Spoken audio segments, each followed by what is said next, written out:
Diary of a Cricket, written prior to the August 1945 revolution, is possibly the most well-known for children.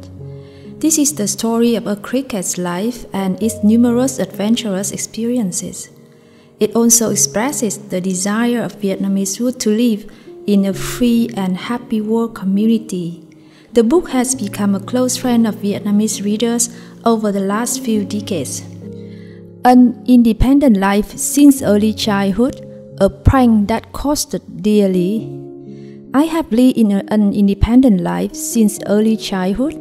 Such is the rule among us crickets. My mother used to tell her children, "It's good for you to learn to fly with your own wings." Children who are a burden to their parents develop selfish habits and grow up into never-do-wells. Following these strict principles, my mother made sure her children would live on their own soon after they were born. My two brothers and I, for instance, lived with her for only 2 days. On the third day, my mother took each of us to the hole she had dug in the corner of a rice field. As the youngest of the brood, I was provided with a small reserve of food. But that was all. My mother didn't turn back once. Far from bewailing the situations, I rather enjoyed it. After thoroughly exploring my new premises, I stood at the door, looking at the blue sky above the tall blades of grass. Feeling elated, I rubbed my wings together and uttered a few loud and enthusiastic chirps. From that day on, I started life on my own. My personal happiness would depend on whether I would be wise or stupid. But I didn't think of that at the time. I merely enjoyed my independence. All day long, I worked in my hole, enlarging and embellishing it into the nice bedroom. Then I dug additional shortcuts and back doors for emergencies. When dusk fell, I would stop for a rest. Together with the whole neighborhood, I would start a joyful concert in honor of the setting sun. During the whole night, I would hold merry dancing and singing parties, stopping from time to time to drink dew drops of nibbles, a juicy blaze of young grass. Only when the austere-looking sun appeared again in the east did we part to go back home. Such was the joyful routine of my life, a quite pleasant one, wasn't it?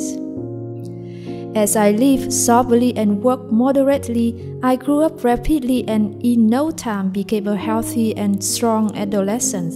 My hind legs shone with a dark luster. The spikes on my legs were spear-pointed. To try their effectiveness, I would sometimes raise my legs and give powerful kicks at the grass hose blades, would they fall down like a stroke of a scythe. My wings extended to the tip of my tail, and when I flapped them, they produced a powerful sound.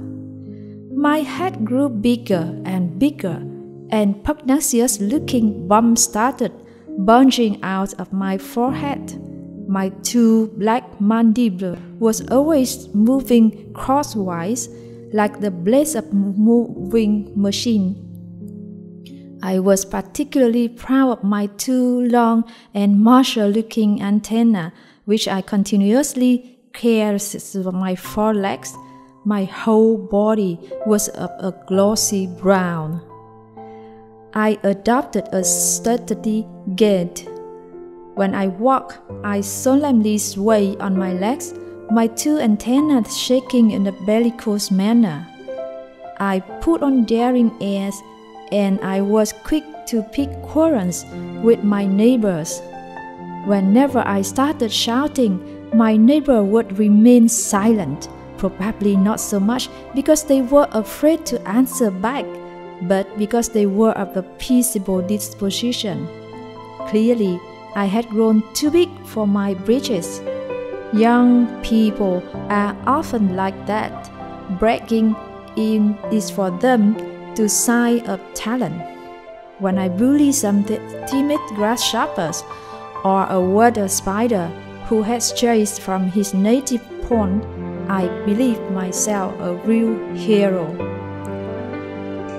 Alas, I didn't know that one would have to pay dearly for such foolish bluster.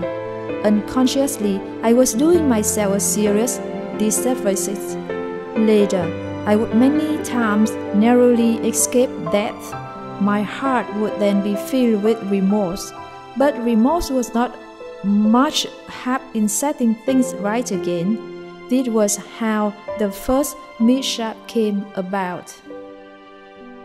Các bạn thân mến, đây là một trong những cuốn sách gối đầu giường của cô trong suốt thời thơ ấu. Hồi đó, cô chỉ có một cuốn bằng tiếng Việt, in trên giấy gai sần sù màu nâu. Nhưng mỗi tối, cô vẫn đọc say sưa từng trang trong ánh đèn dầu leo lét. Vì câu chuyện mở ra một thế giới thật diệu kỳ, nuôi dưỡng tình yêu thiên nhiên, sở thích khám phá, du lịch trong cô, và kể cả những kỹ năng giải quyết vấn đề, xử lý khó khăn. Và cô còn học được những bài học rất quý giá về đức tính khiêm tốn, dũng cảm và nhân hậu. Hy vọng các bạn sẽ biết đến cuốn sách này và sẽ tìm đọc câu chuyện rất thú vị này. Cảm ơn các bạn đã lắng nghe.